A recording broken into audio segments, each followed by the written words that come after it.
I'm glad to be here, and I want to thank the committee for allowing Mrs. C and I to share this evening with you. This entire weekend, as a matter of fact. And I want to thank you all for coming. It's nice when you come 1,000 or 2 miles to yak a little if somebody comes, isn't it? Buttermilk says, I hope to hell you thought up something pretty to say because I came a long ways to introduce you.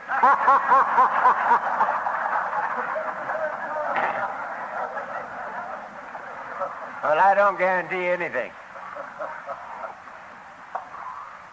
So happens that I love this program, and I love its people, and that's the only reason I'm here. That is the only reason I'm here, to share my experience, strength, and hope, such as it is, with anybody that wants it. It's the only reason I ever get up at a podium in Alcoholics Anonymous.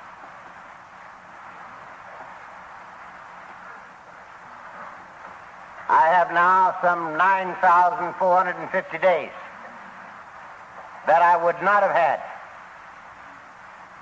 were it not for the grace of God through the miracle of Alcoholics Anonymous. And I am most grateful. I have no doubt that the reason that I have been so slap happy for 25 years and 6 months is because I didn't get here too early.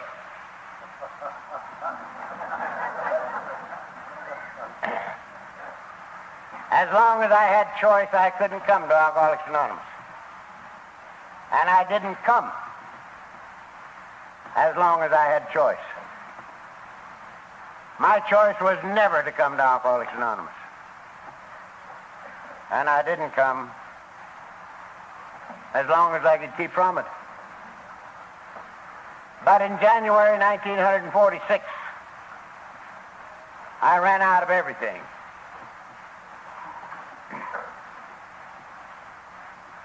And there was no place else for me to come but here. What are you pointing that at me for?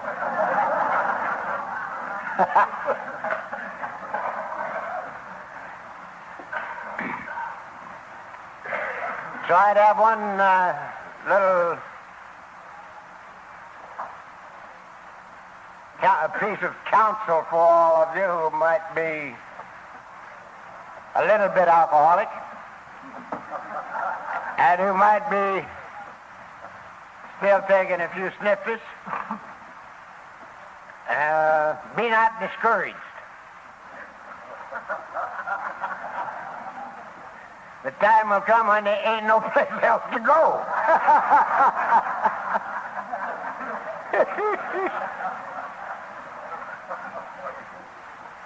And that time happened to me in January 1946. I couldn't even investigate this deal. I didn't want to know anything about it. Many of you have heard this, but I'll tell you again. My next to the last drunk was a little geographic. I drove 6,000 miles in a blackout. I drove from Beverly Hills to Louisville, Kentucky to North Michigan and back to the coast. And I don't remember 5% of it. I finally got back home and went to bed to finish my drunk, which was the place I finished them all in the last 10 years that I drank. Flat on my back in bed drinking the clock around. And so, there I was, finishing my drunk. I never quit as long as I could get up and get another supply. When I couldn't even lift my head off the pillow, I had to quit. Because my family did not understand me. They wouldn't bring me in anything to drink. They insisted that I get it myself if I was going to drink it. Well, this time came and I had to sober up.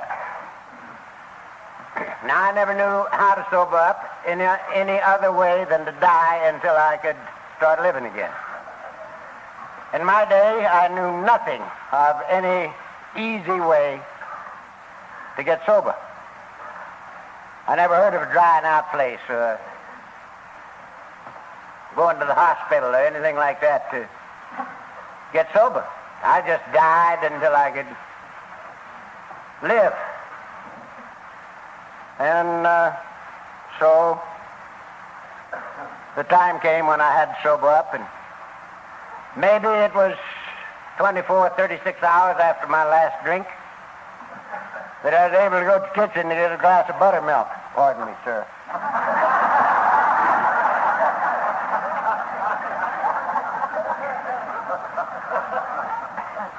And I did.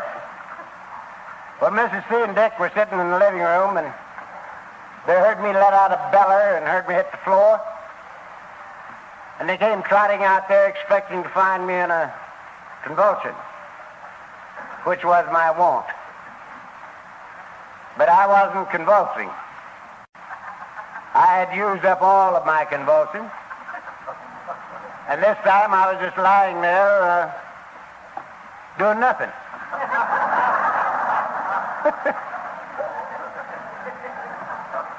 They tell me I was a very peculiar color. I was blue. And they couldn't wake me up, so they got all exercised and called for the oxygen squad from the Beverly Hills Receiving Hospital to come down and wake me up. Well, I got to tell you something that I think is funny now. You know, the many, many times that I've come to after, say, just a lousy little old 30-day drunk, to find all the people in town looking for me, 90% of them just tell me they never want to see me again. Now, isn't that something? They dog you down just to tell you they never want to see you again. Why the hell don't they leave you alone in the first place? But no, they got to tell it. And I'm pretty sure my wife and kids have been praying for me to die for at least 5 years. And they come out in the kitchen and find me dead.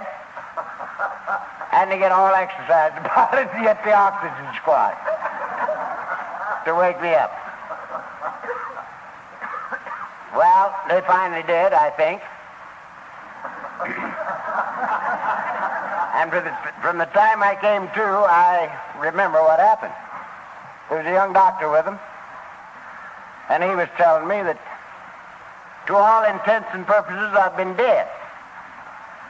That they'd had a hell of a time waking me up. That they were quite sure that nobody would ever wake me up under those conditions again. And they told me if they were me, they wouldn't do that anymore.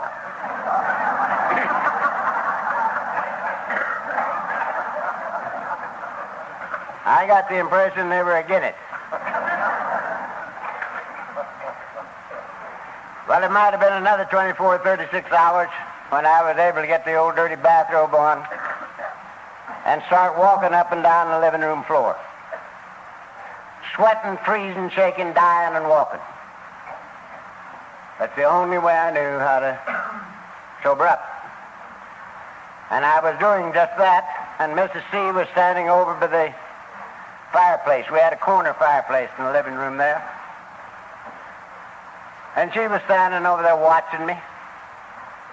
And as I was walking away from her, she said, "Chuck, don't you think you might get a little help if you'd read the book Alcoholics Anonymous?"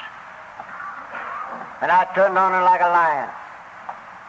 And I said, "You, my very own wife, suggesting that I read a book written by a bunch of drunks. I who have read all the good books by the good authors. And you want me to..." Why, I says, "You wound me deeply." Mind you, I'd just been dead 48 hours before. and she wounds me deeply. And I polished her off completely by saying, and besides, I can write a better book than that myself. Now, that was just 90 days before I came crawling into Alcoholics Anonymous. Now, isn't it strange that a guy like me could drink for 25 years and up until the very last drunk always have a perfectly legitimate reason for every drunk I was ever on, and it was never my fault. Up until my very last drunk, it was never my fault. It was your fault. You stupid, mean people. If you monkeys had lived like I knew you should, and like I told you how, I wouldn't have had to drink. But you wouldn't do it. So I got drunk at you. My wife was a real good reason for me to get drunk. She got me drunk many times. But her mother was a much better one.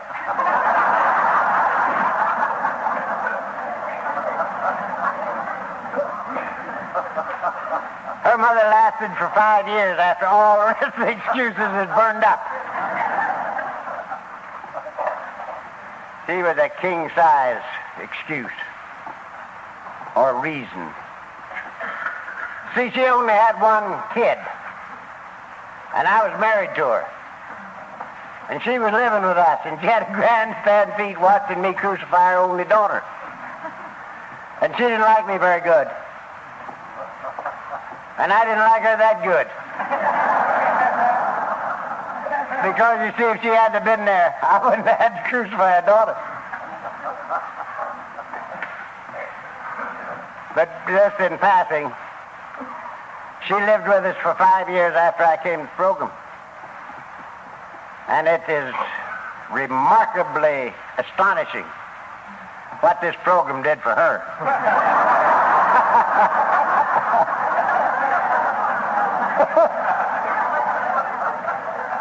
I'm quite sure that if she'd have come in the year that she passed away and had found me slapping her daughter all over the living room, she would have turned to Mrs. C and she would have said, "Why, Elza, what have you done?" Because by that time I could do no wrong in her sight. God rest her soul.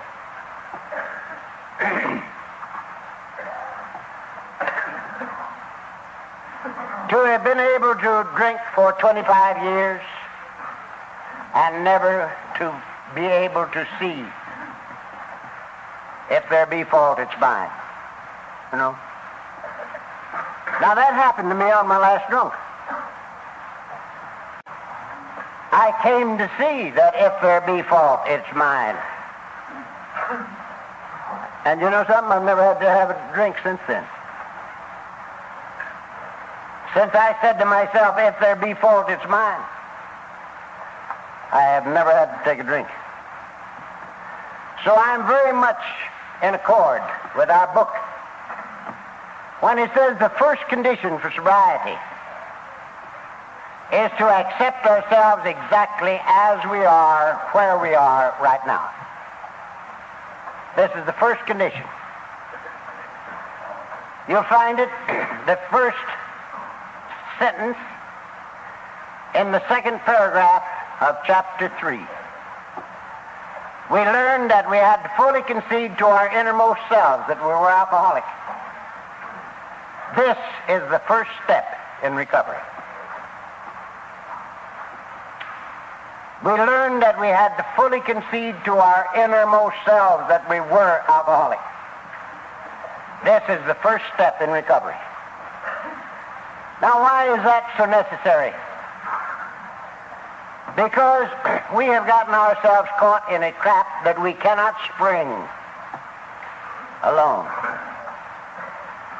We have to have help. And it is impossible for the likes of us to get help until we recognize the need for help. There's no way that even God can help us when we won't let him. And so the first condition for sobriety is that we accept ourselves exactly as we are, where we are right now. The second condition is that sobriety must come first. Now, this is not only difficult for the alcoholic to come to see, but it's almost impossible for the non-alcoholic to come to see. That sobriety must come first. And I'm one who believes that unless and or until sobriety comes first, we can't have it. And unless it remains first, we cannot keep it.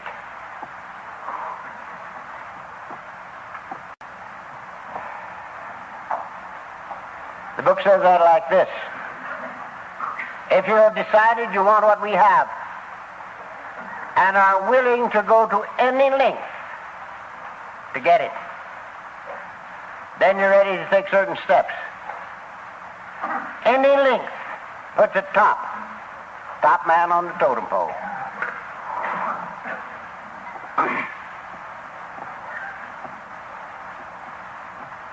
Because unless and or until it comes first, you and I are not going to do the things necessary to obtain and maintain our sobriety. We're not going to do it. It is necessary, in my opinion, that if we be alcoholic, we either drink the last dregs out of the bottom of the cup, as I did, or we must come to see that the only thing ahead of us is permanent insanity or an alcoholic death. Or we will not do the things necessary to bring it about and to maintain it. I remember Mr. Speech spoke of this today. I attended meetings every night for 6 months with the great fear upon me that I couldn't have this thing. I didn't think I had enough left, either mentally or physically, to get it.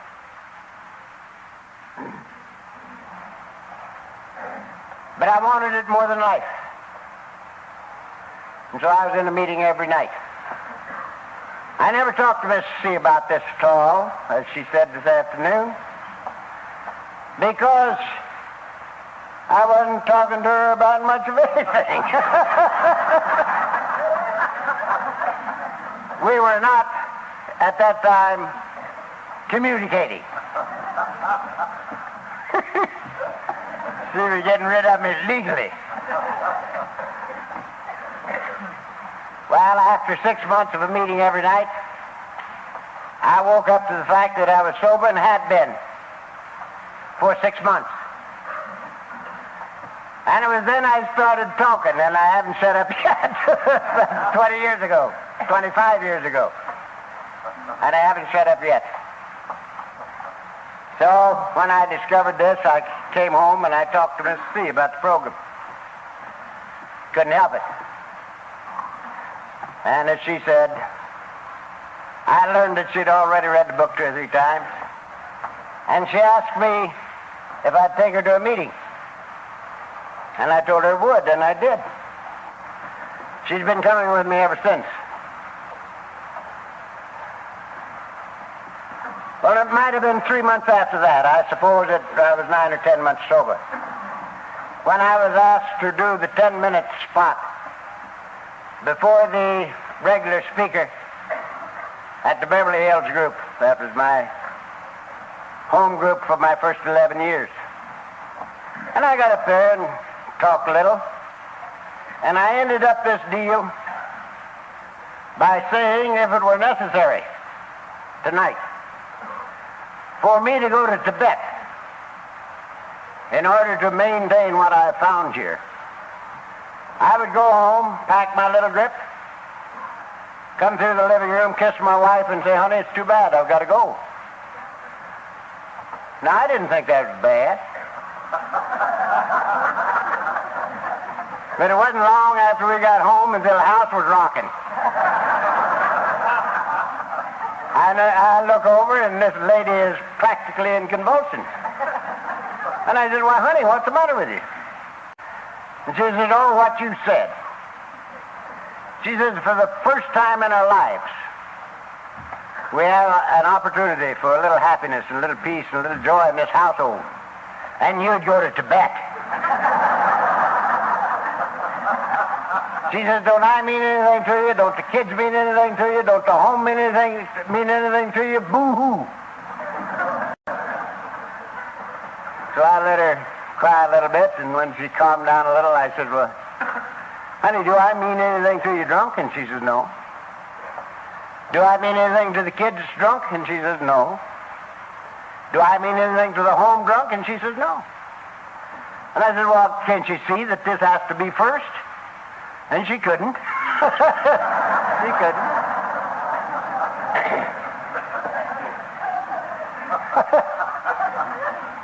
But if you would ask her now, or any time in the last many years, she would tell you whatever I have to do to maintain myself in this way, she is all for it. And of course, so am I. Now there's a little verse, and I use some verses once in a while, not because I'm too much of a verse man, but simply because they express what I'm thinking better than I can say of myself. But there's a little verse in a good book that I was very much opposed to for 30 years before I got here. I would have argued with the Pope in Rome and all the College of Cardinals that this was either a mistranslation or a deliberate attempt to deceive. Because the verse went like this. It says, lest a man be willing to leave his mother and his father and his wife and his kids, sell all he has and give it to the poor, and take up his cross and follow me, he's not worthy of me. And it was attributed to the carpenter. And I knew he didn't say it. Because, you see, he was a good man. And I was an evil man, and I couldn't say it myself. So I knew he couldn't have said it. But I wasn't sober very long until I knew that if he didn't say it, he should have. Because there's a word in that I had never conjured with. It says, let the man be willing. And if he's willing, he don't have to. You see, I've been willing to go to Tibet for 25 years and 6 months, and I never even had to go to once.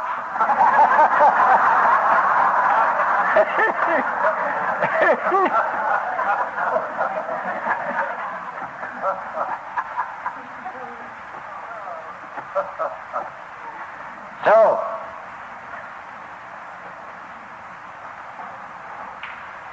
it's necessary, I believe, that sobriety come first and remain first. Now, the reason for this, I presume, is because we do have to have help. And our book tells us that maybe it's got to be help from a power greater than we are. The book says lack of power was our dilemma. And if we lack the power, we have to find it. And it has to be a power greater than we are. Obviously, says the book. Obviously, I believe that. Totally do I believe that. The book says under certain conditions, certain circumstances, It seems that there's only one defense against that first slug, the drink I must not take. And that's help from a power greater than we are. And I believe that just as I believe I'm standing here, and for just a simple reason. If I could have remained sober, I would not believe that. I could not remain sober. Therefore, I believe it. Because something happened to me 25 years and 6 months ago, and I haven't had to have a drink or a sedating or tranquilizing pill since. And I didn't do it. So I'm quite sure that it's necessary that we get help from power greater than ourselves. I am just as sure that perhaps one of the greatest roadblocks we have is that we get mixed up in why we are here.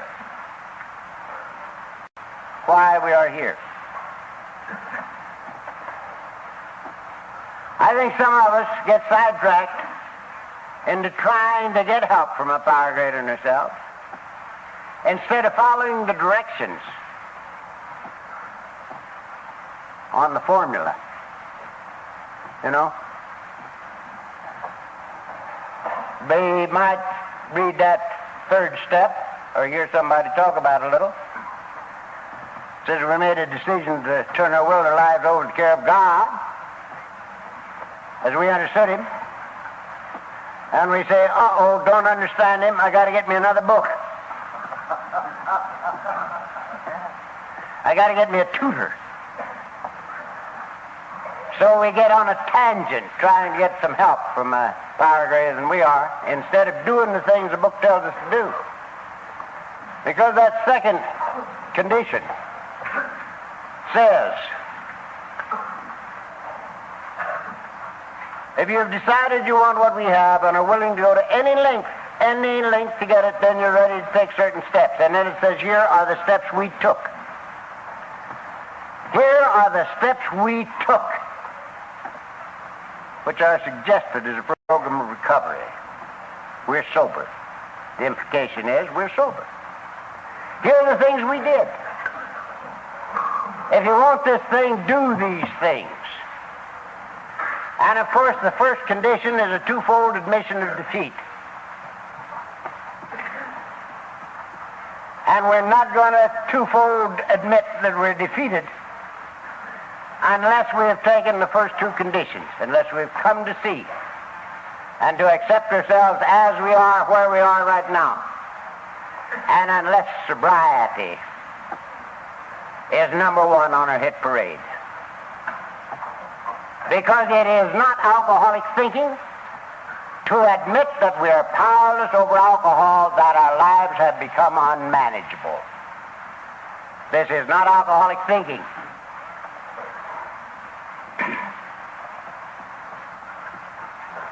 Powerless over alcohol, physical, unmanageable life, mental.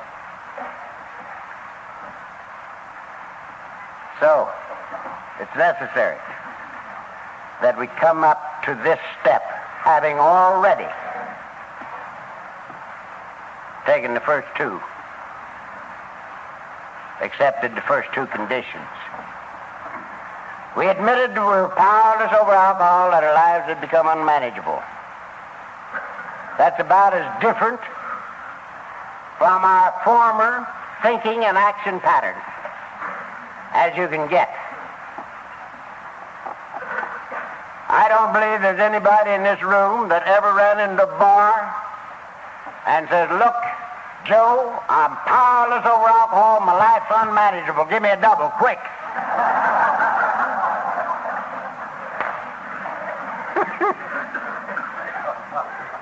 Joe's the last guy that best know we're powerless over alcohol. We got to keep him buttered up a little, you know. We got to tell him about the merger we just put through.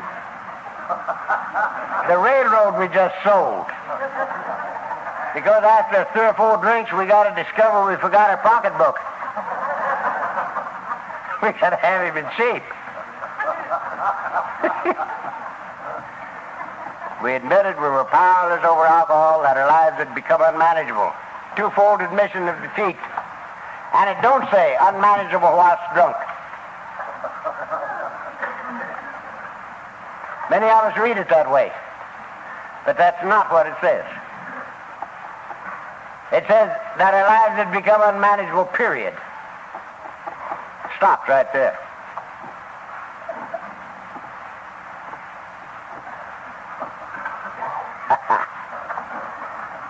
Now the second step's worse than first. Because the second step is a left-handed admission that we're insane.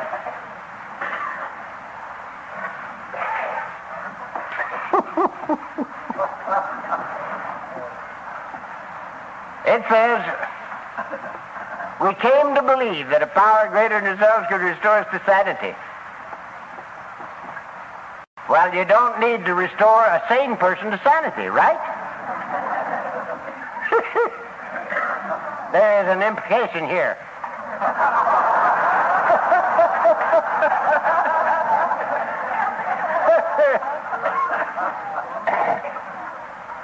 We're nutty as a fruitcake. And that don't say whilst drunk.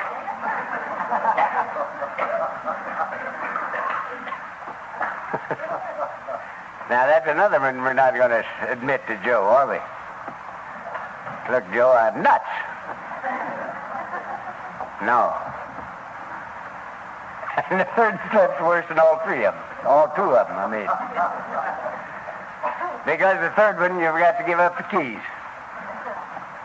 And this just kills me, because the only way anybody ever got my keys was to wait till I passed out.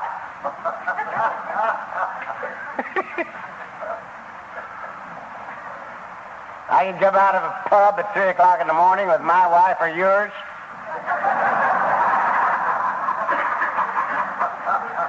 And you get over to the parking lot and she says, honey, give me the key, I'll drive. And you say, whose car? This is my car. If you're going with me, get in. I'm driving. But you might do that at daylight. You ain't gone no place, but you still got the keys.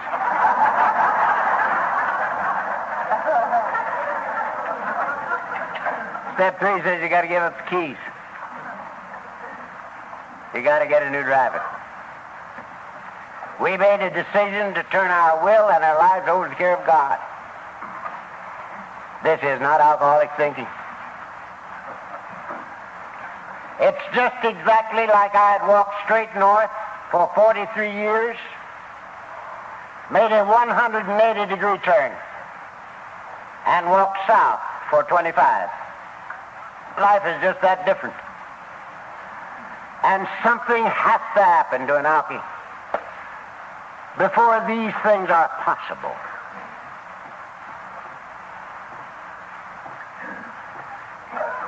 Strange thing when you look at us.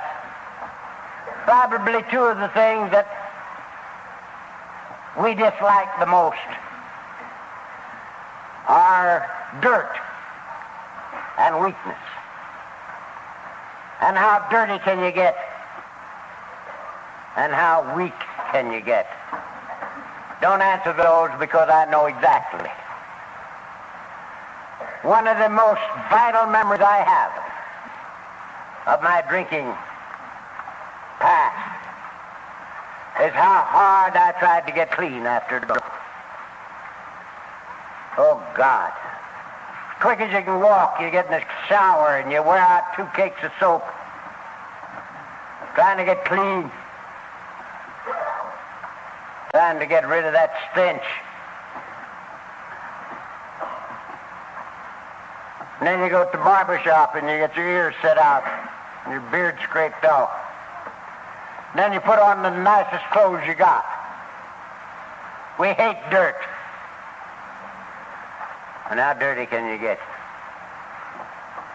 And the next thing is weakness. God, how we hate weakness. We hate weakness in anybody, and much more so in ourselves. And again, something has to happen before we can admit defeat, before we can surrender, something has to happen to us.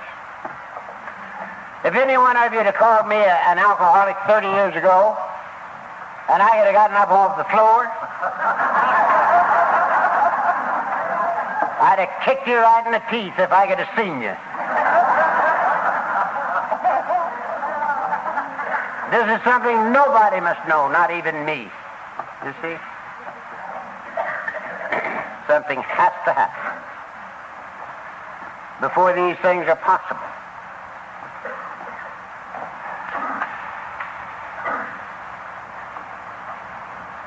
Fourth and fifth steps are worse than all three that have just preceded them. The fourth step says we've made a searching and fearless moral inventory of ourselves. Now this is a switch.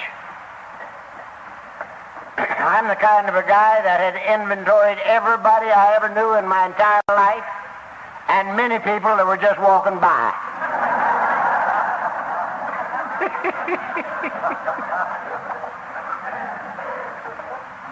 One of our great accomplishments in this thing called life prior to coming here was the fact that we knew exactly what was wrong with everybody around us. And we didn't mind telling them. And that's what endeared us to the non-alcoholic world.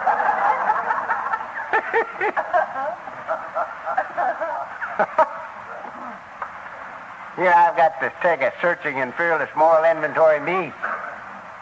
And if you think that's an ego builder, get a thick pad and a long pencil and start writing.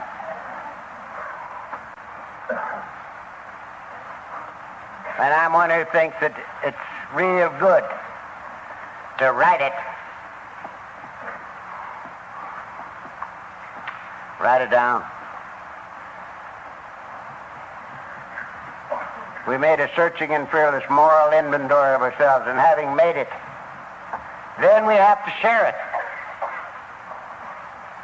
And if it had just said we admitted to God and to ourselves the exact nature of our wrongs, it had been a pretty easy deal. But they slipped in a sleeper there. We admitted to God and to ourselves and to another human being.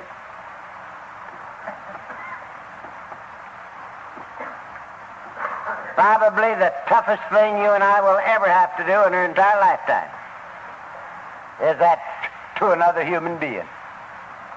We got to spread this dirty linen out before a flesh and blood person. And somebody's going to be walking the streets knowing what's inside of me. This is a killer, an ego killer.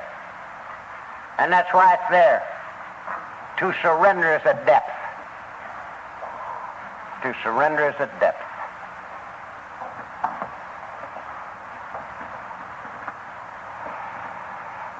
Now, having written this down and shared it, we become willing to give it away, and we give it away. Miss C touched on that a little this afternoon.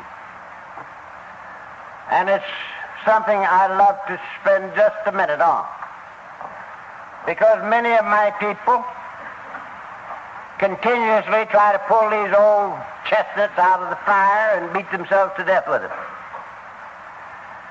And I don't find that my book even suggests a thing like that. My book says we write it down, we share it, then we become willing to give it away, and we give it away. We were entirely ready to have God remove all these defects of character. Humbly ask Him to remove our shortcomings. I tried every way in the world to stay out of here. If I could have done this, I wouldn't have had to come. I couldn't do it. And so I'm delighted to become willing to give it away and give it away. And I'm a simple man. How do I know whether or not I gave it away? If I haven't got it, I gave it away. Now, isn't that silly? Isn't that silly? But that's the way it is with me. If I still got it, I didn't give it away. So I get busy on that one again. Now, there are 2 more steps in the first 9. 8 and 9. And they are 2 of the most beautiful things that will ever happen to anybody in their entire lifetime. If you haven't taken these steps, take them. We made a list of all persons we had harmed and became willing to make amends to them all. We made direct amends to such wherever possible, except when to do so would injure them or others. You take these steps and you feel like you've had an inside shower. You feel clean, clear through. Don't delay it. Do it. I got to tell you a little thing. Probably said it around here before. But some years back, I got a call one Friday night from a guy in Whittier. And he says, Chuck, I'm sitting here with a 6-gun in my lap. I'm going to blow my brains out. But Jim said for me not to shoot myself until I'd talked to you. Now he says, what have you got to say? And I said, well, you called me on a bad night. I said, I'm talking tonight, tomorrow night, and Sunday night. But Monday night's open. Now, if you want to see me, come down here Monday night, and if you don't, go ahead and blow your brains out. And Monday night, about 7:30, the doorbell rang. And there was this guy. And he came in. And at 2:30 in the morning, we were right where we are right now. We made a list of all persons we had harmed and became willing to make amends to them all. Made direct amends to such people wherever possible, except when to do so would injure them or others. Now, this chap was also a gambler. He'd lost a bunch of money he didn't have, and he had lost it to professional gamblers. And I was sitting there telling the guy, now you got to go to these people. And you got to tell them that you're not the big shot you would have had them believe, that you're an alcoholic, that you've found a way to live that might let you live the rest of your life one day at a time without drinking. And one of the conditions of the program is that you make amends, and that's why you're here. Now you got to tell these people, I admit the debt. It's mine, and I'll pay you when I can. But I ain't got no money. And he says, uh-oh. He says, I can't do that. Why? He says, it'd kill me. And I said, so what? You won't have suicide on your mind.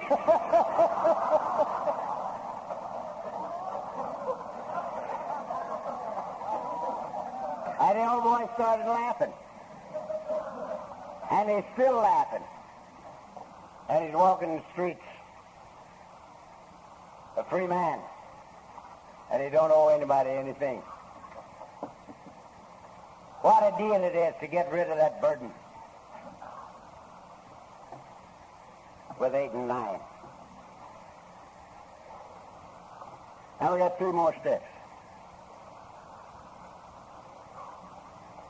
But they have, I think, a little different function. The first 9 steps are the surrender steps. Those steps are designed to squeeze us right out of ourselves, to get rid of that ego that has ridden us like a Simon Legree for a lifetime, in total and abject surrender. And I am one who believes that if you and I honestly take these first 9 steps to the best of our ability, we will, at number 10, be surrendered.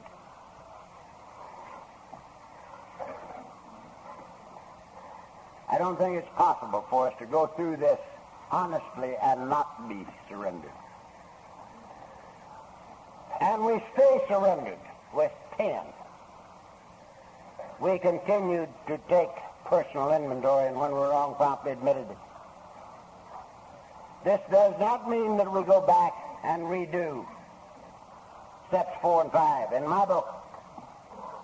Now, many people tell me, look, when I took step 4 and step 5 in the first place, there was much that I couldn't admit, that I didn't even remember.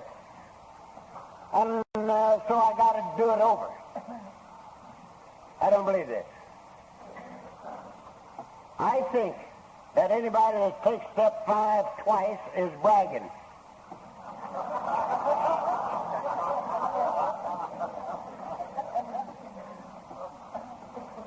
Now, if you and I are working with wet drunks, we are continuously sharing these things. Every 12-step call we go on brings up something that we'd forgotten about, and we share it with this new guy. We're continuously dumping garbage. If we're busy doing the things that our program tells us to do, which is carrying the message to the alcoholic who still suffers. And one more little thing in passing. Some guy said to me not too long ago, had been in programs longer, a little longer than I have. And he says, Chuck, he says, I've quit working with wet drunks. He said, I got tired of them puking on me. We heard that word last night, or I wouldn't have used it. I think it's a lousy word, but it sure is expressive. And I said, you quit now? And he says, yeah. Well, I said, I'm not. I'm going to keep right on going just like I'm going. Because I'd much rather be the pukey than the puke on.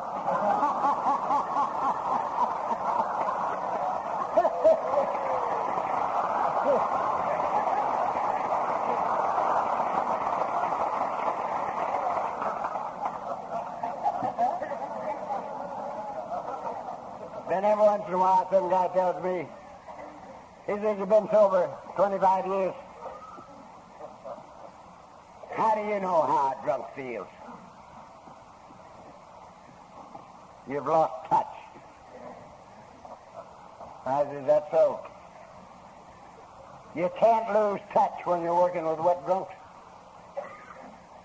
You're just as old in this program as your last go-round with a wet drunk. Because you see yourself always when you're out there doing that work. And that's the wonderful thing about carrying the message. You can't get old in the program. And you can't forget. Step 10 says I look at my day and see how nearly I lived according to my principles of recovery and right myself. Two things that step 10 has done for me that are beautiful. The first one, I can now say, I don't know. In all my drinking career, I could not say, I don't know. You could have asked me anything and I would have told you. Einstein's theory was very simple to me. You could have asked me how God created the earth and I would have told you. And I very likely would have said, now on the third day we did thus and so.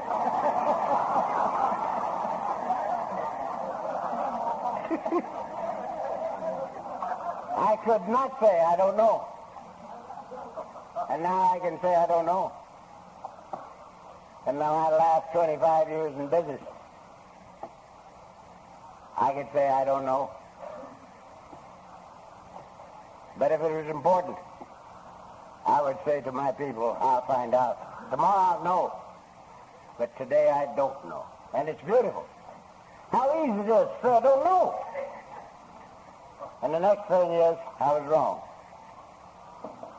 God, this is a switch.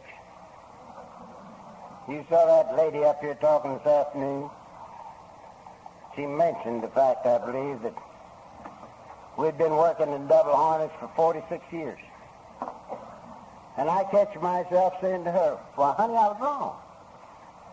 Now, that is a downright shame. To your own wife after 46 years. You say, I'm wrong. I thought sure I was right, but you were right all the time. I was wrong. And how easy this makes love. It's a cinch. If I'm wrong, I'm wrong. And I don't mind telling you. So that's number 10, and now we got 11. If it weren't for 11, I wouldn't be here, and I wouldn't be anyplace else where free men assemble. I would be dead long, long ago. I would have been pushing up daisies. Because, you see, I can't run my life. I can't run my wife, my kids, my business, me, or anything else. I had 46 years to run my life. And I ran it right into the bottom of the snake pit. And I gave it one hell of a good college try. I gave it my wife, our kids, our home, my job, my health, my sanity, and my money. And if I'd had anything else, I'd have put it in. And I lost. So there's nothing in me that even wants to believe that I can run anything. And thank God I don't have to. Because I got step 11. Sought through prayer and meditation to improve our conscious awareness of the living presence of the Almighty. That's the way I like it. The big book says, sought through prayer and meditation to improve our conscious contact with God as we understood it. Praying only for knowledge of His will for us and power to carry it out. Now, I've lived by this step for 25 years and 6 months. I totally depend on guidance and direction. Without it, I could not live.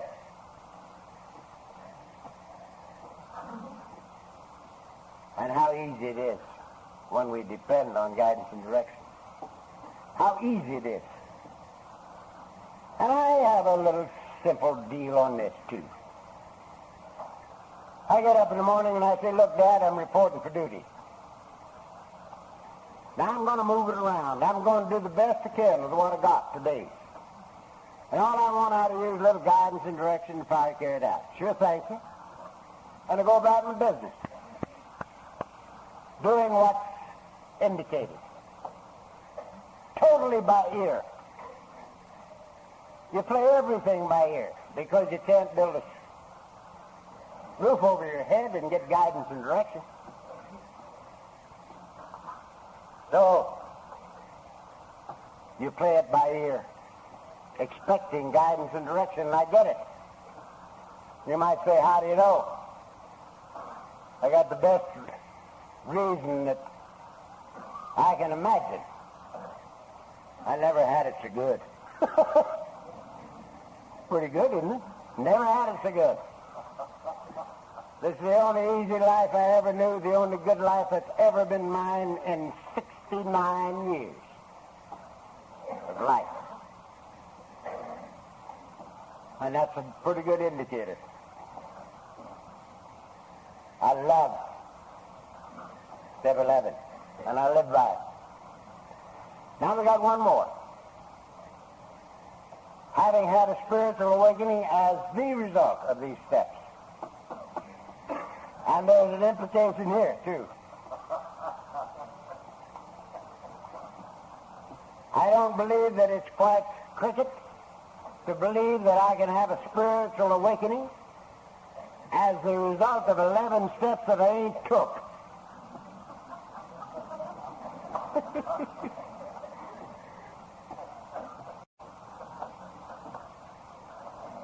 And I further believe that it's impossible to take the first 11 and not have a spiritual awakening. Because this is the way to get a spiritual awakening, in my way of thinking. Now, many times we have a spiritual awakening and we don't know what it is. For instance, many years ago I was yakking at a noon meeting on South Broadway in Los Angeles. I remember it very well. It was raining very hot. And we had a nice little group in there, luncheon meeting, or a noon meeting. And after the thing was over, a man came up to me, just about my own age, beautifully dressed man, looked good. And he says to me, Chuck, when in the hell am I going to have this spiritual awakening? He says, people keep saying, keep coming back, keep coming back, keep coming back, and it'll happen. But he says, it don't. And I said, well, how long have you been coming back? And he says, 8 years.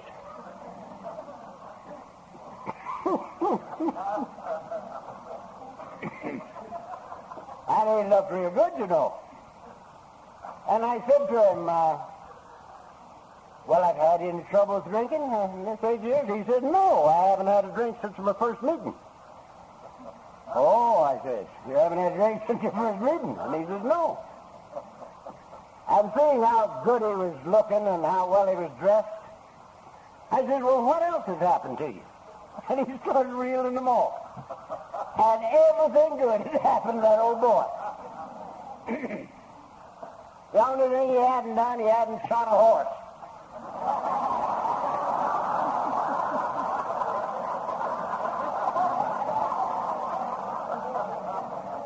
And by this time, I'm laughing like a hyena, and he got very mad at me, because this was very serious with him. And he started to tell me about it. And I said, man, wake up.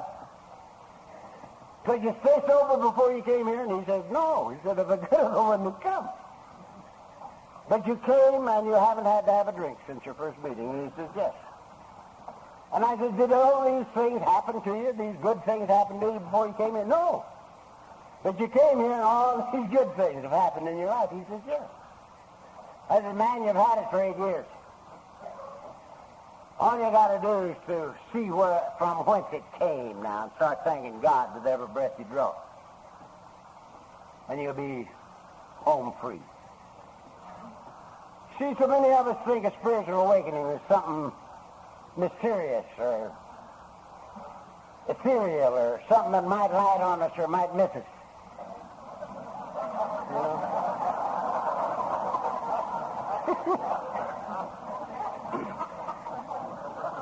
Again, I'm a very simple guy.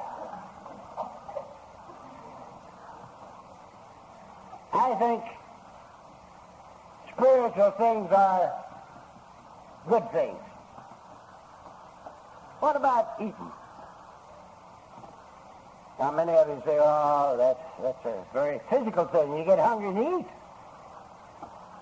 And I say, oh, you get hungry and you eat. But how about a guy that don't eat?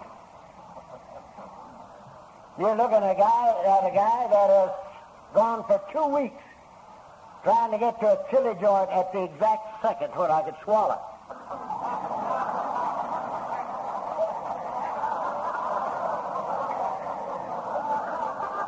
And it has to be a dead heat. If you get there a half block too soon, you don't stop. And if you overshoot, you come back tomorrow.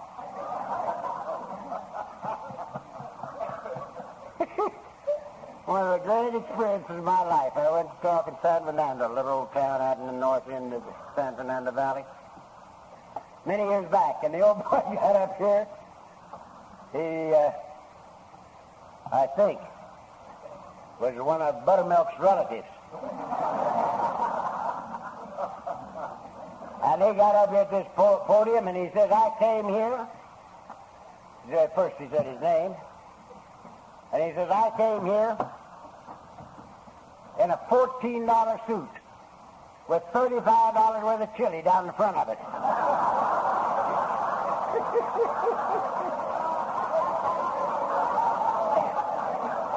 And I almost jumped up and kissed him. As his brother, you know. Now, I've been eating for 25 years. And I believe that I have the same experience every time I smell, eat, taste, and enjoy food that the devout have when they take the blessed sight. This is a tremendous thing for me because I've gone long periods of time without a solid meal in my body.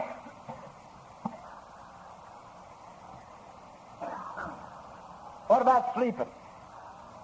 Oh, you say that's physical. You get sleepy and you go to sleep. Is that so? How about going to bed and getting up and getting up and going to bed and going to bed and getting up and getting up and going to bed and never sleeping?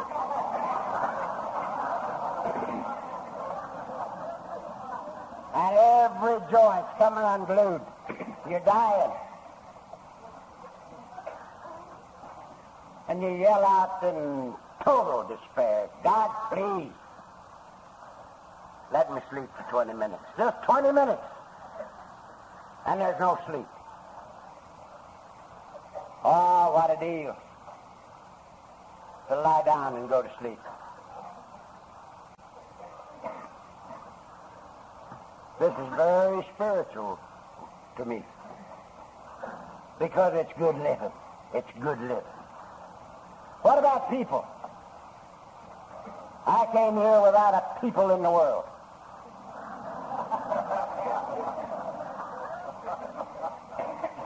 I was fresh out of people, including my own blood.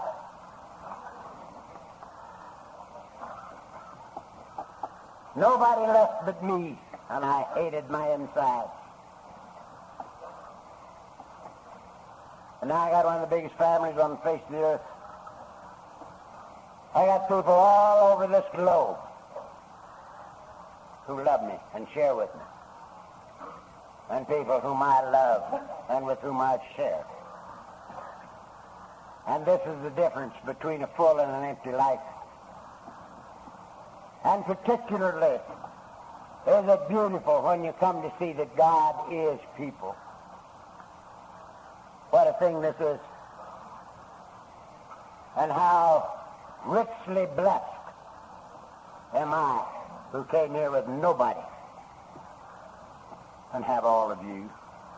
It's beautiful. So to me, the spiritual life is the good life.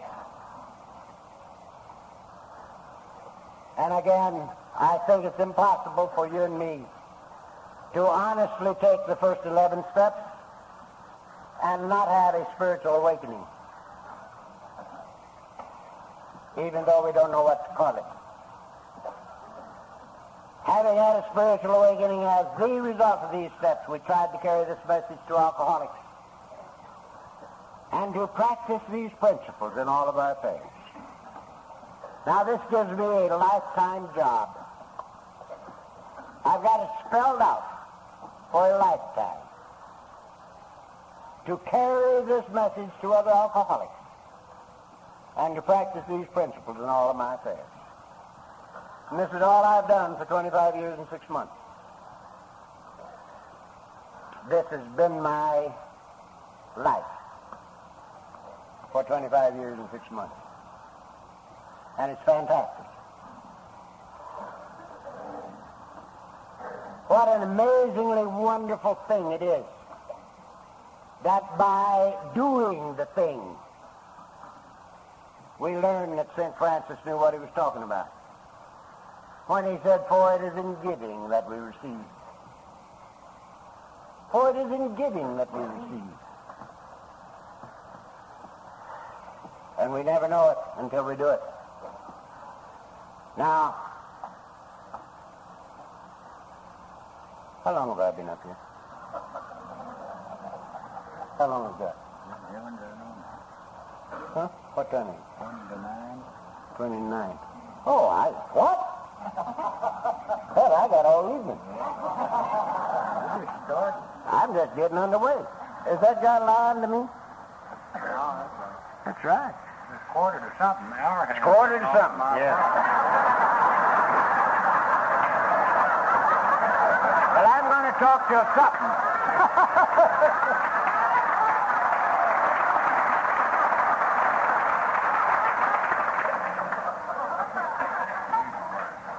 Now, I want to tell you what I mean by that last remark. In January 1946, I totally and completely accepted the fact that everything dear to me in life was gone and that I was not entitled to have it back. Now, I'm going to say that again because it's most important to me and it's most meaningful to me.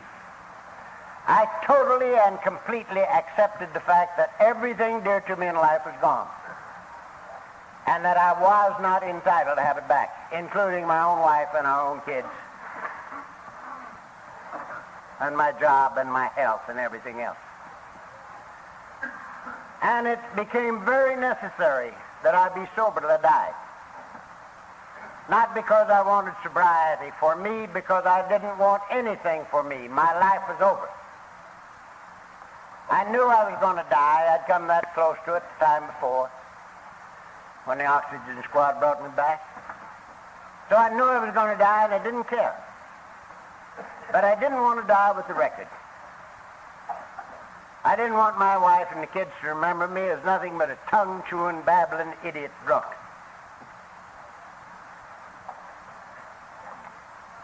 And I said to myself that morning, having just come to from a 4-week blackout, laying dead drunk, drinking the clock around.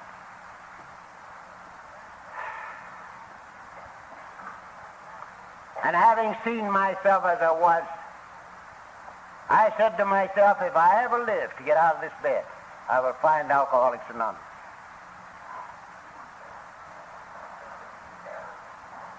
Strange as it might seem, from that moment of commitment until right now, I've never had a drink or a pill. Now, again, I had a lot of dying to do. Every one of you who have done a little drinking knows that every nerve center in my body was yelling for booze.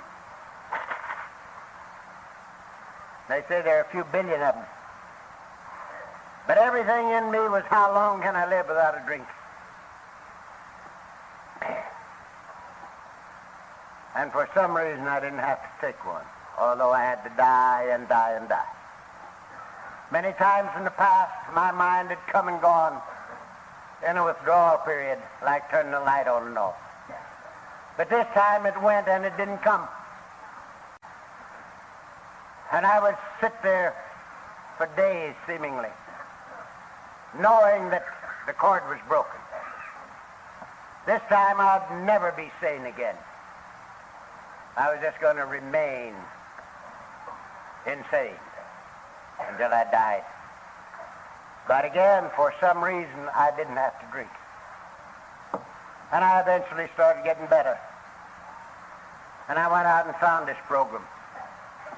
And I've been here ever since. Now,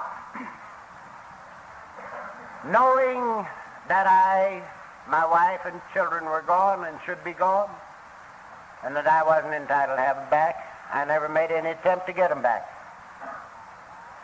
But in trying to rub out the record, I had to do things for them that I could do. Just because I wanted to, for free and for fun. No strings at all, just doing things. Because you can't rub out trading. You rub out doing things without a price tag on. And that's what I did. So at home, without even knowing it. I started right in, fulfilling one of the greatest conditions in life. Trying to do something for somebody without a price tag on it. The same thing was true in business. My boss had sent word to the house that if I ever stepped foot in the plant again, he was going to throw me through the window. Because, you see, on the Friday before Christmas, 1945, he had done a very fine thing for me. Instead of shooting me as he had every right to do, he gave me $3,000 for a Christmas present, telling me first that he was going to take a little pressure off of me and maybe I wouldn't have so much trouble next year. And, of course, I got drunk on the way home.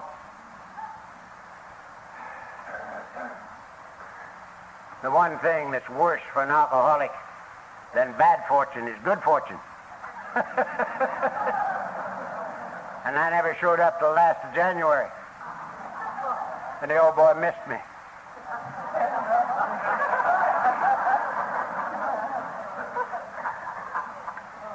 And I had to go back there because he'd paid me for something I didn't do. And I went down there knowing that he was going to throw me through the window. But I had to go. And he came in to do it. Like a bull in a china closet. And he could have done it. Because I wasn't healthy. I was right puny. And when he started after me, I said, Vic, leave me alone. I don't work for you anymore. I'm down here to clean up this desk. I'm here to do the things that you paid me for last year that I didn't do. And as soon as I get even with you, I'll get the hell out of here on my own power. You'll never owe me a penny as long as you live, but for God's sake, leave me alone. I got to get even with you. And he stopped in his tracks. He says, what the hell's happened to you, Charlie? And I says, don't know. And I didn't. Because I hadn't even been to a meeting yet. All I had done was make up my mind that I was going to do it. But I had to get well enough before I could even find the place. I didn't even know where to look for it. So, I had the same job on hands in my business that I had at home. And I started trying to do things for people that they needed to have done because I wanted to. And that's all I did in business. My business and my 12-step work was one and the same for 25 years. I spent just about equal time in one and the other. And I never made any difference in it. Because, you see, without sobriety, I would have no business. And without the business, I couldn't do the things I was doing in Alcoholics Anonymous. And so, things were that way with me for 25 years. Now in my 11th year, I bought the business that he came in to throw me out of. And I owned it for the last 13 years that I was in business. And that's impossible. It's totally impossible because I didn't try to do that. I didn't do anything for 25 years for any reason but just to do something for somebody because I wanted to.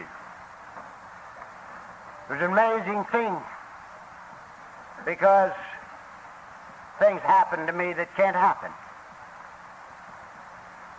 Businessmen would sit across the desk from me and look me right in the eye and say, Chuck, you're a damn liar. Business cannot be done this way. And I just laughed because I didn't know it.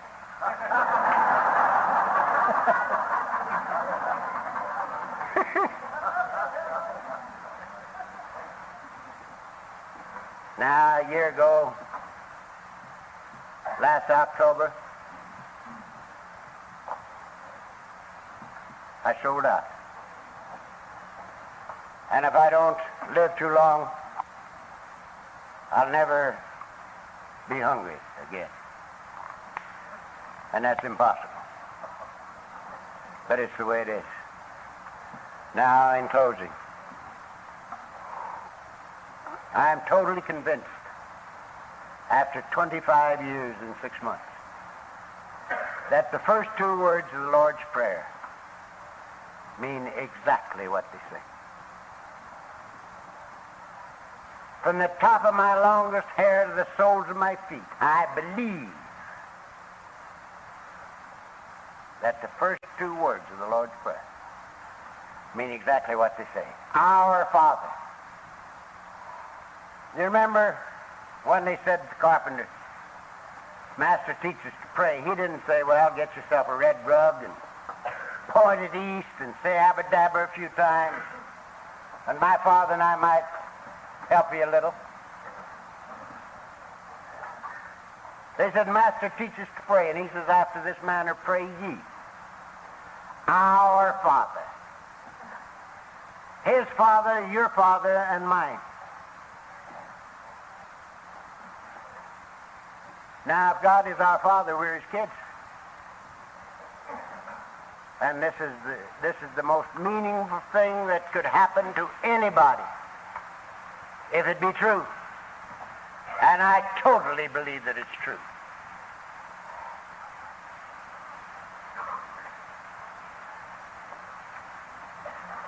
Now, there's a little verse someplace that says, fear not, little flock. It's the Father's good pleasure to give us the kingdom. And I believe this, just as I believe I'm standing here. But there's a catch in it. It's not on my terms. It's on his.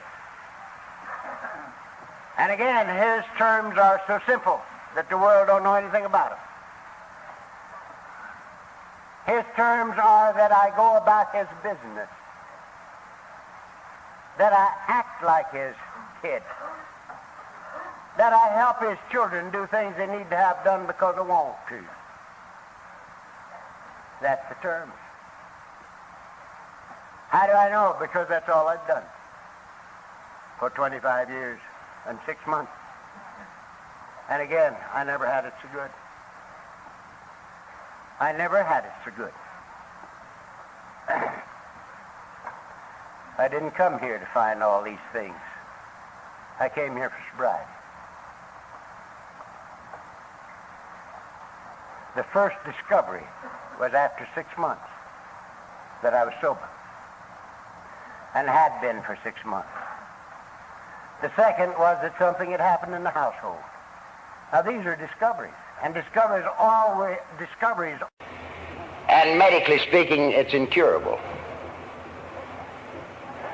Now that's pretty rough. And that's what I got. I'm an alcoholic. Now many doctors throughout this country and Canada give us their private opinion that if the brain explosions and heart failures that should be a credit to alcoholism were, right now, alcoholism would be first as a killer in the United States. I don't think that's too important. We're in the first 3 anyhow. You know. We get show money, even at the worst.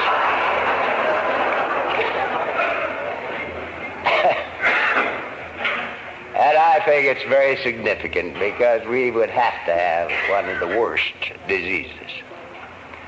See, everything's got to be big in an alcoholic's life. Before I got to AA, I was always going to do something big. I never quite got around to it. But I was going to. One of my great dreams when I was lying back there in that bed of mine in an alcoholic stupor was that the big things I was going to do to get back in the good graces of my family and society. I remember one of them that recurred often. I was going to save the Pope in an earthquake.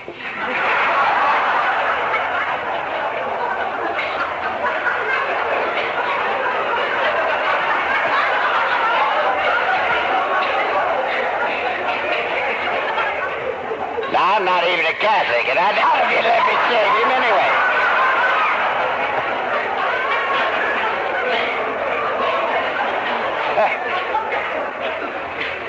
But that was going to take some doing, because I'm drunk at Beverly Hills and he's over in Rome, see? But it's very necessary for us to do something big, because we never did the little things. You see, we never did the little things. And this is one of the wonderful things about our program. There's nothing big to do anymore. They're just little things, and the big things take care of themselves. And it's wonderful. And when we, as alcoholics, come to see the nature of our problem and fulfill the conditions laid down in our program, something happens to us. But I'm one who believes that either we have to drink the last dregs out of the bottom of the cup, or we have to come and see the nature of our program, lest we will not fulfill the conditions for sobriety. We are a peculiar breed of cats, we alkies. We have the ability to hear what we want to hear and see what we want to see, and interpret both that which we hear and see the way we want to interpret it. And we can't hear until we can. I got a great charge out of a little thing that happened on Art Linkletter's program some time back. He had a bunch of kids up there talking to him. And he asked them about the definition, their definition of a miracle. And he got to this little knot-headed boy, and he says, "What's your definition of a miracle?" And he says, "A miracle is something that can't happen until it does." And that's the way with us. The miracle of AA can't happen with us until it does. Now, I've heard several people say since I've been here, I wish I could have found this thing 10 years sooner, or 20 years sooner or something. And I just laugh. I just laugh because we couldn't have found it 10 years sooner. We couldn't have found it 10 days sooner. You know, an alcoholic just don't make up his mind that he's got a problem and decide to come to Alcoholics Anonymous and surrender and get sober. There's a little preparation to go through.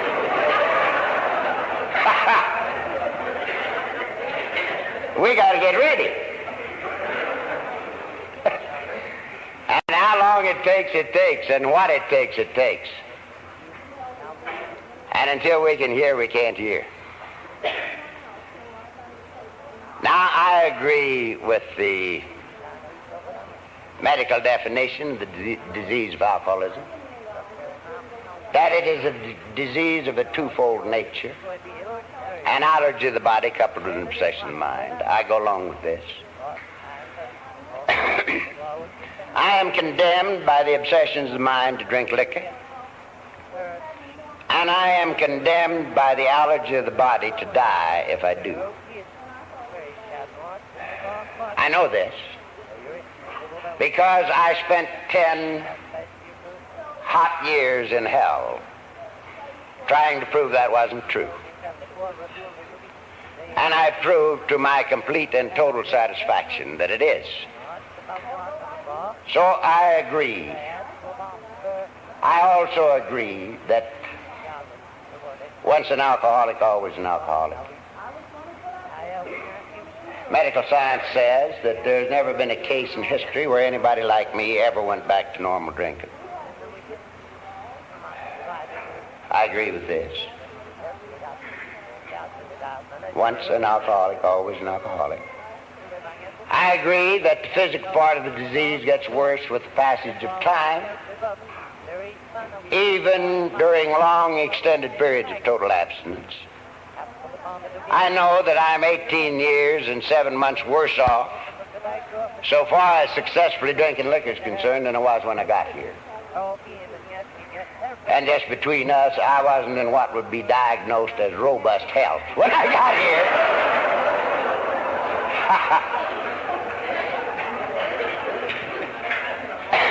I know this is true, and I don't have to take a drink to prove it, because I have been close to and active in this program for 18 years and 7 months.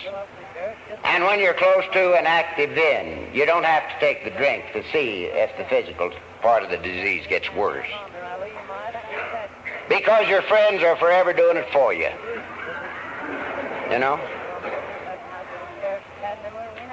I had a twin in this program almost. Chap that came to the program the same month I did, January 1946. And for 15 straight years, he did a tremendous job in this program. He was one of the greatest speakers that ever came out of Southern California. Many of you have heard him or heard his tapes. 2 years ago, last Christmas, he got messing around with a little cough syrup,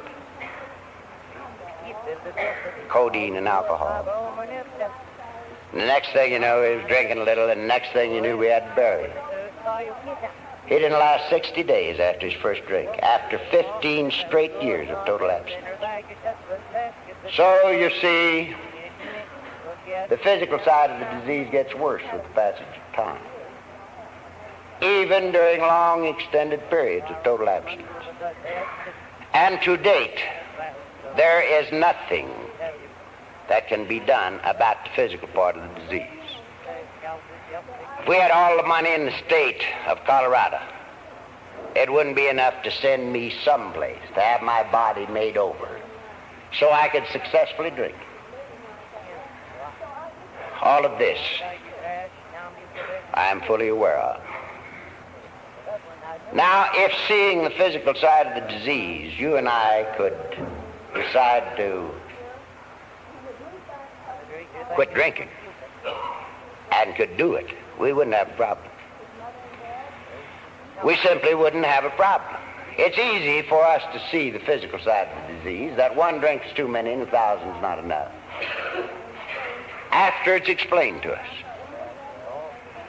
Now, this never occurred to me until I got to Alcoholics Anonymous. I never thought it was the first drink that was killing me. I thought it was the last gallon.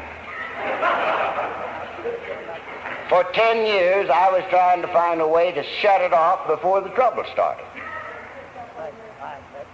You see, my last drink, my trouble started on Wednesday. Now, if I'd just quit Tuesday, everything had been all right. And so I decided to quit Tuesday next time, but I'd forget to specify which Tuesday.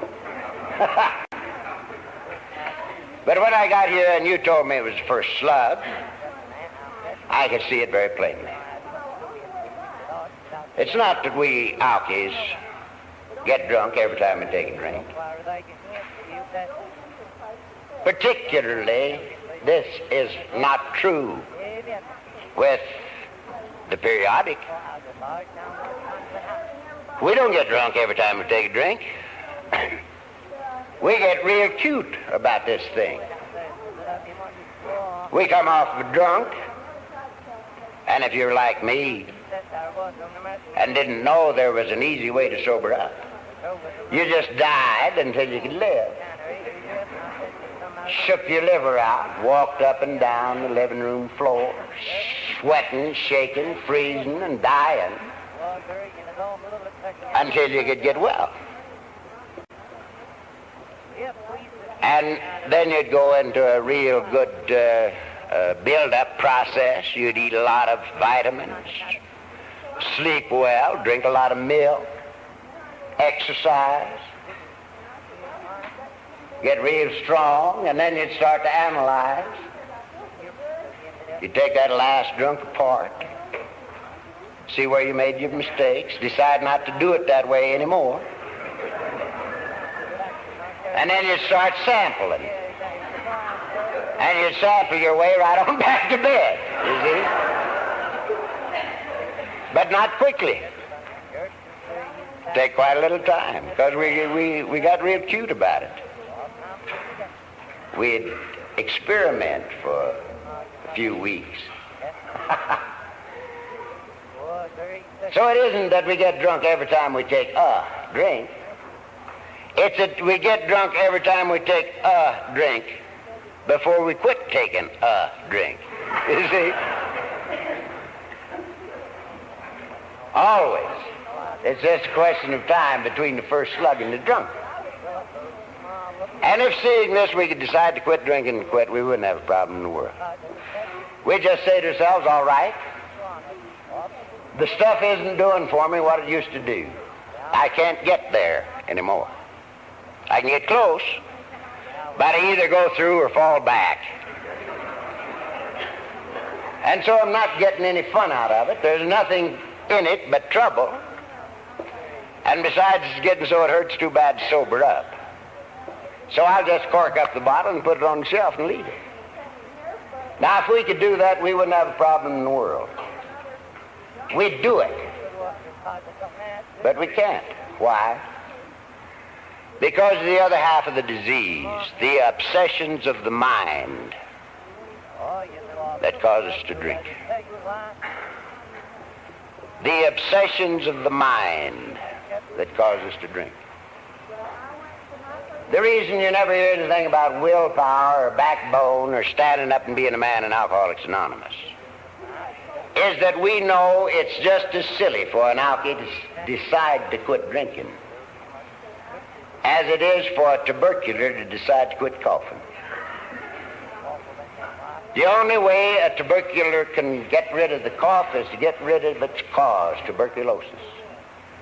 And the only way a guy like me can get rid of the bottle is to get rid of the mental obsessions that cause him to drink. You see, there is no physical demand for liquor when the body is dry. If there was, I'd be in the middle of a bad predicament this morning, because I haven't had a drink or a tranquilizing or sedating pill for 18 years and 7 months. So I would really be hurting. But I'm not. I feel pretty good, thank you. There is no physical demand for liquor when the body's dry. It's only after the first slug that the physical takes over. The first drink is mental. The second drink and the 542nd drink are physical, but the first one is mental. And if you and I want to live without that bottle, we have to be rid of its cause, the obsessions of the mind. And that's what our program is all about. We recognize the physical part of the disease and recognize that we have no more good drinking time left, period, and never will have any more, period. And then turn to the other half of the disease, the cause. And this is what our program relieves us of, the obsessions of the mind. Now, due to our very nature, we either have to come to see that there's nothing ahead of us but permanent insanity or death, or we have to drink the last dregs out of the bottom of the cup, because otherwise we will not do the things necessary to obtain and maintain sobriety. We won't do it. Because the first condition for sobriety is surrender. This is the very first condition for sobriety. This is a battle we win by the recognition that we can't win, by the admission to ourselves of total defeat, and the abandonment of self to the simple program. And we will not do it unless we see that it's absolutely necessary, or that it is absolutely necessary. How are we going to get rid of the obsessions of the mind? We have a formula that is foolproof. And all we got to do is fulfill the conditions of the formula. And the first condition is that we accept ourselves as we are, where we are. This is the first condition. We find it in chapter 3. It says we learned that we had to fully concede to our innermost selves that we were alcoholics. This is the first step in recovery. Now that's why these meetings are so very necessary. Because before we can identify with both halves of the disease of alcoholism, we have to identify with an alcoholic. This is our first identity, with somebody like us. And the place to find somebody like us is in an Alcoholics Anonymous meeting. And that's why these meetings are so necessary and so vital to us, if we be alcoholics. That we might be able to accept ourselves exactly as we are, where we are.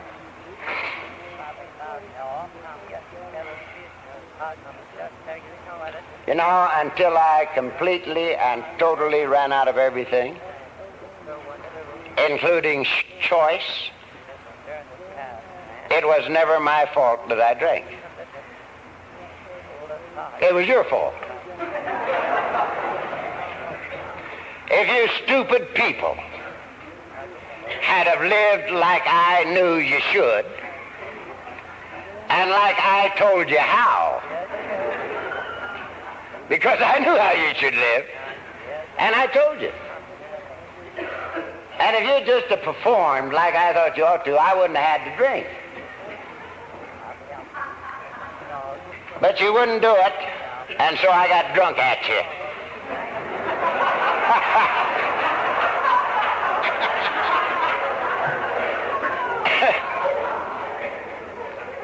And I got drunk at a lot of you, believe me.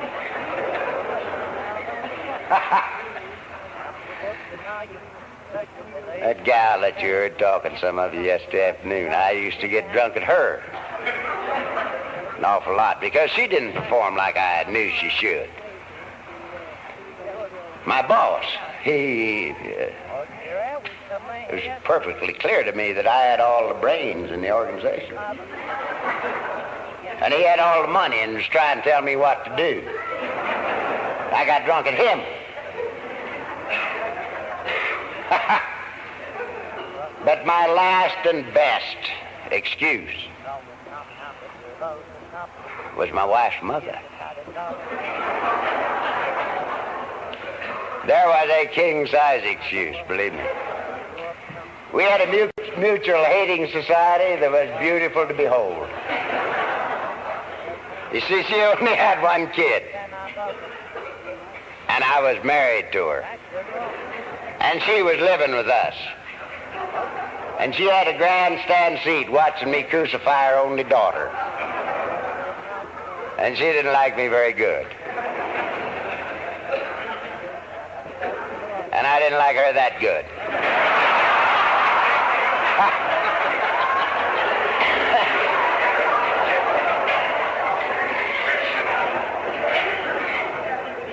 You see, if she hadn't have been there, I wouldn't have had to crucify her daughter.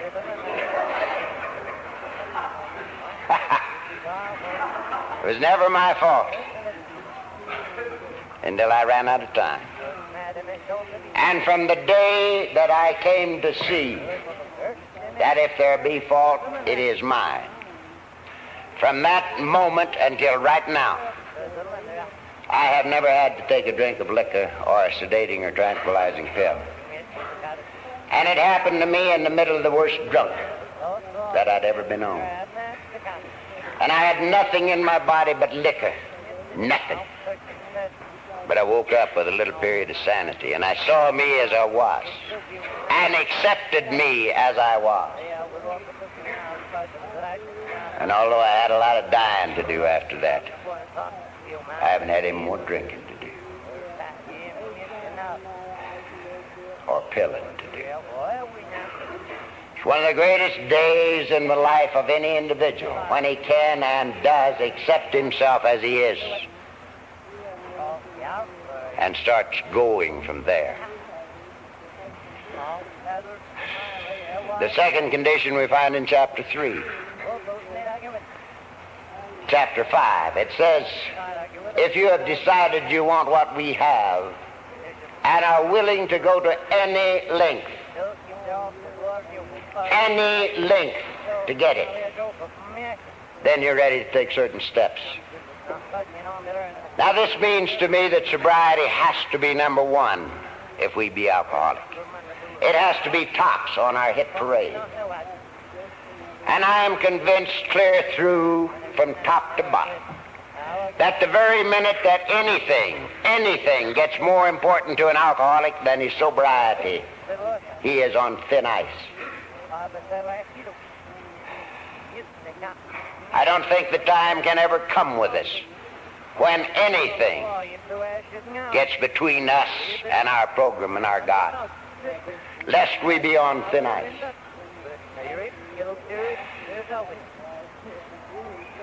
This is awful hard for some of us to come to see, and particularly is it hard for some of our mates to come to see. In my early days, my good wife was in the process of getting rid of me legally. She hadn't had me for quite a spell anyway. But she didn't want me around the house. I was cluttering up the place. And I had accepted the fact that she was gone and should be gone, and that I wasn't entitled to have her back. And so I never talked to her about this program. I never said anything to her about it for 6 months. Because I had decided the first night that I got to a meeting that I wanted what you had, and I became willing to go to any length to get it. But I had a great fear upon me, the fear that I didn't have enough left to get it. And for 6 months I was in a meeting every night with this great fear upon me, because I didn't bring a body or a mind to my first meeting. Many of you have heard me say it took me 3.5 years to get over falling on my face after my last drunk. And it took me over 6 months to put the serenity prayer, this beautiful little serenity prayer, together in English, not spiritually, in English. So I brought neither a mind or a body, and I was so burdened with this fear that I couldn't have it, that I didn't have enough left to get it. And so I never discussed anything about this program with my wife until 6 months had gone by, and I had awakened to the fact that I was sober, and had been from the very first meeting. And then I started talking with her about it. Well, unbeknownst to me, she had read my book, and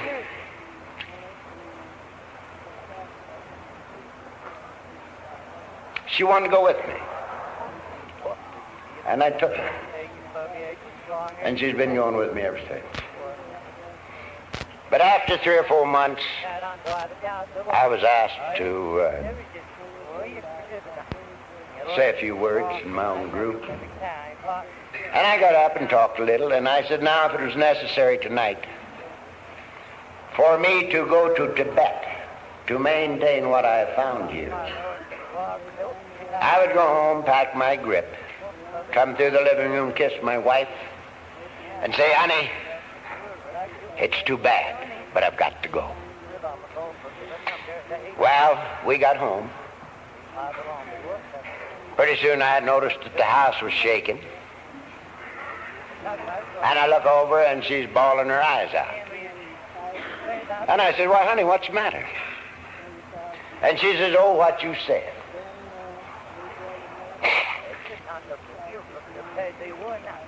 She says, for the first time in our lives, we have a little chance for some happiness,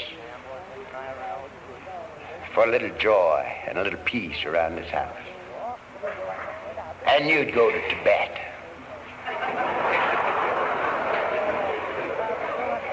She says, don't I mean anything to you? Don't the kids mean anything to you? Don't the home mean anything to you? And I just let her cry until it slowed down. And I says, honey, do I mean anything to you, drunk? And she says, no. Do I mean anything to these kids drunk? And she says, no. Do I mean anything to me or to life drunk? No. And I said, well, can't you see that this has to be number one? And she couldn't.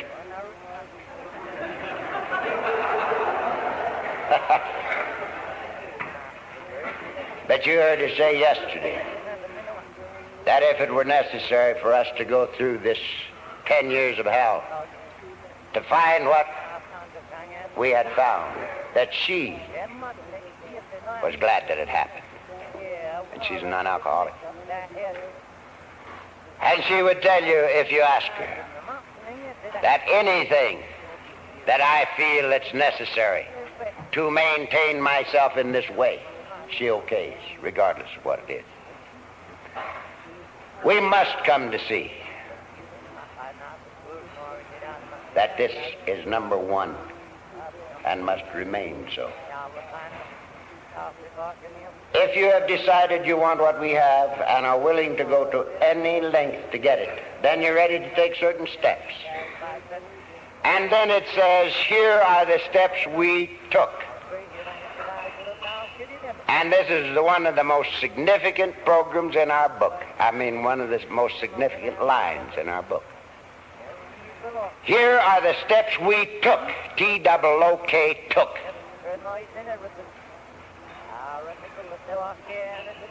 We're sober. Now, if you happen to be an alcoholic, and if you want to get rid of that flit, took 'em. Took 'em. Because when you took 'em, something happens, and when you don't took 'em, nothing happens. Here are the steps we took. Now, it doesn't say here are the steps we heard read, or here are the steps we read, or here are the steps we discussed in last night's discussion meeting, or here are the steps we interpreted. That interpreted just drives me nuts. You know what that first step meant to me 18 years and 7 months ago?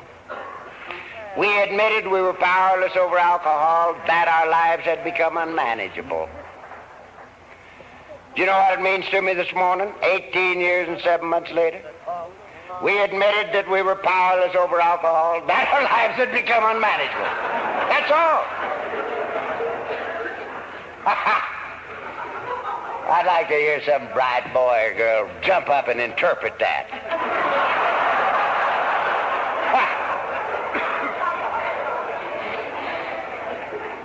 Thank God I got here too late to interpret. Doesn't say interpreted. It says took. Neither does it say here are the steps we conned God into taking for us.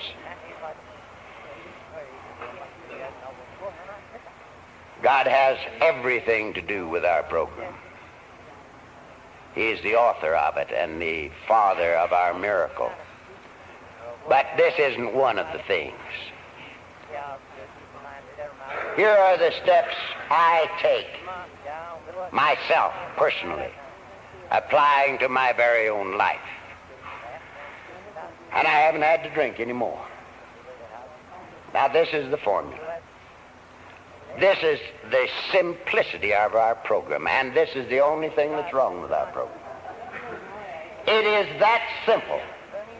It is that simple. But you and I are not that simple. We look at this thing and we say, it can't be that simple. There's bound to be a tougher way than this, and I'm going to find it.